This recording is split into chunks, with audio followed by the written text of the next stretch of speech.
What's up, YouTube? Just wanted to let everybody know out there that we finally solved the mystery here. The 2000 Grand Prix with the intermittent start issue happens more when it's hot, and recently it just started happening pretty much all the time, no matter if it was hot or cold outside. The engine cold or hot. Just went to turn the key and nothing happens. There's no crank, there's no buzzing, no clicking, nothing. So what I did, this is the starter, I already pulled it.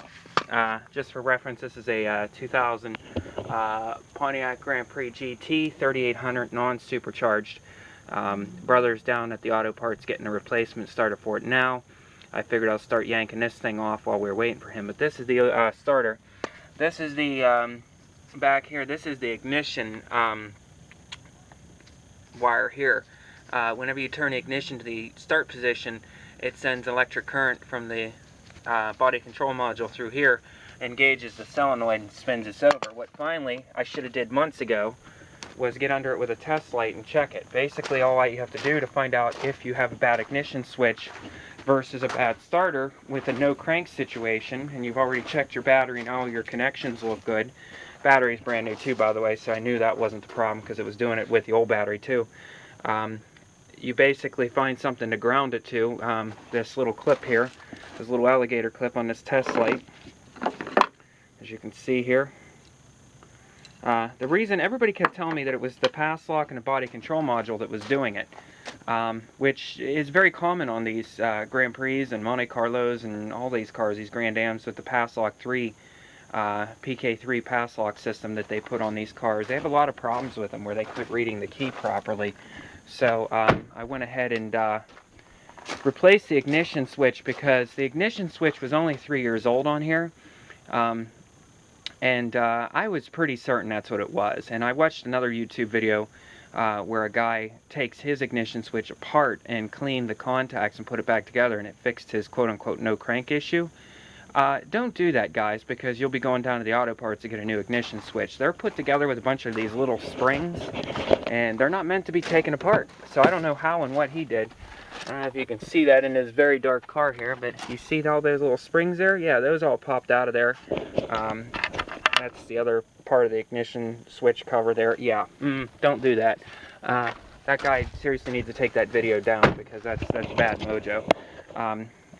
I never put videos up that I know are going to mislead somebody or give them information that I think is going to cost them more money. So yeah, that video needs to come down. I think I'm going to write him a comment about that because he's like, oh, just take it apart and just be careful. Well, I was careful. Trust me, they're not meant to be taken apart, period. If you feel your ignition switch is bad, replace it. The best way to know if your ignition switch is bad is get somebody to get in, and if you're not getting any crank, get under there with a test light. Just like I bought here, Harbor Freight, $2.50, guys. It's the best $2.50 I've spent because I've been troubleshooting this no start issue for 3 years with this car and just finally solved it. Throw this on a good ground, this alligator clip, and with the car properly supported with good jack stands, there's going to be a purple wire going to this right here. And that purple wire that goes to that is actually the signal wire, like I said, coming from the ignition. As the person touch this against here and the alligator clip to a really good ground, and then have somebody get in and turn the key into the start position, and if this light lights up, which it did, that means you're getting current, you're getting voltage up to that starter from the ignition switch and through the body control module, which means your pass lock system is not your problem. This car has, I think, I'll have to take a look at the mileage here. Let me put my test light down. Yeah, I know it needs tires. My dad doesn't believe in tires. I guess tread on your tires is overrated for him. Basically, we have, what do we have in here? Let's take a look here. 596,000 miles. As you can see, I still have the little steering column all taken apart here. I've been putting an ignition switch in here today. I was going to film it, but I apologize I didn't, guys, for a how-to video, but my battery died on my camera, even though it said I had 2 hours. So I think this battery is pretty much shitting itself on here.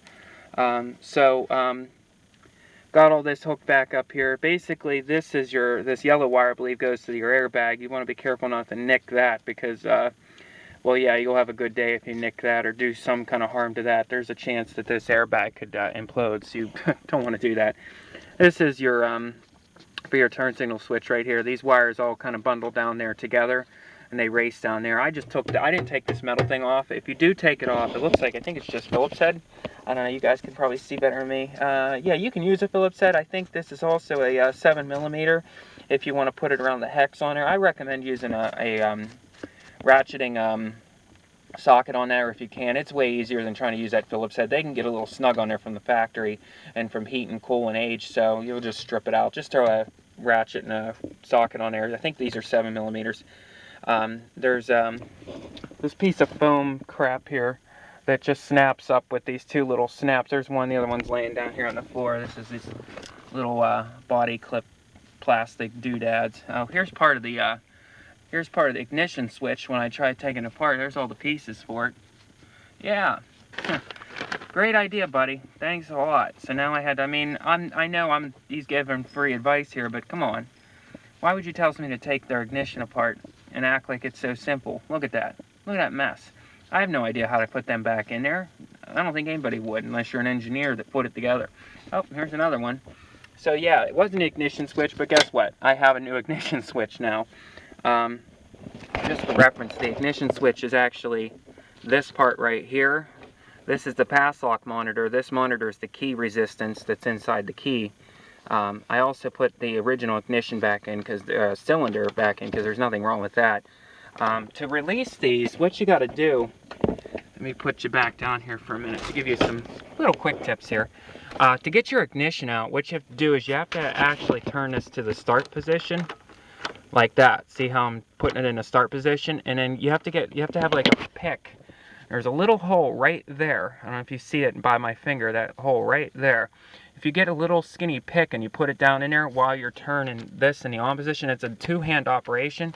You can yank this key cylinder out of there and replace it. It's probably, if I were to put a limit on it, I would say it's probably about a 10-minute repair for a beginner to figure out how to do. Very easy to put ignition. Only problem is you have to go through the relearn system with the pass lock whenever you put a new key cylinder in. So I've been told you can do it from home, but I've also been told you have to take it to GM and have them do it. They have to hook it up to their computer system and diagnostics to go through the relearn process. I'm not even going to bother. I just put the old ignition cylinder back in because I know it's not the cause of my problem.